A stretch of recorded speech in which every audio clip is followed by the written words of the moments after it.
Welcome. In today's video, we will be going over how to connect our Shopify platform to JustShipIT.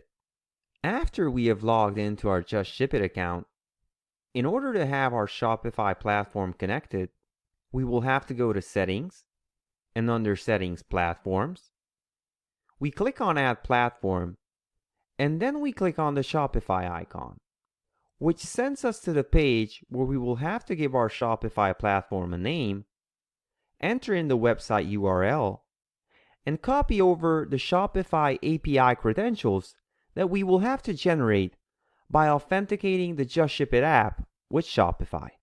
In order to do so, we will have to log into our Shopify store, navigate to the Apps section, then Manage Private Apps, and then create New Private App.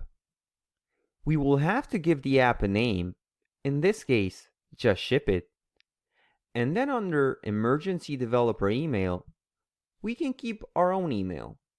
And in case there are any updates or API issues, let us know and we will sort it.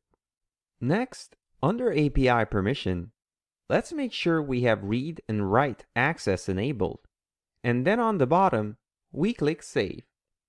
We will be prompted if we want to create a private app, and we click Create App. After the page loads, we will have our API key and password generated, which we can copy over to JustShipIT to test the API connection with. And once the connection is successful, we can commence in creating the Shopify platform and selecting the initial download date of our orders.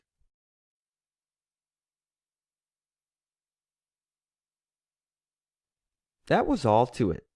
In around 15 to 30 minutes, our Shopify orders from the selected date onwards should be sent to JustShipIT ready to be processed. I hope the video was useful in explaining how to connect our Shopify with JustShipIT. If you're interested in JustShipIT and all its features, feel free to go over our library of videos, visit our website in the links below. Also, don't forget to like the video if you found it useful, and subscribe to our channel if you want to stay up to date with future videos. Thank you for watching.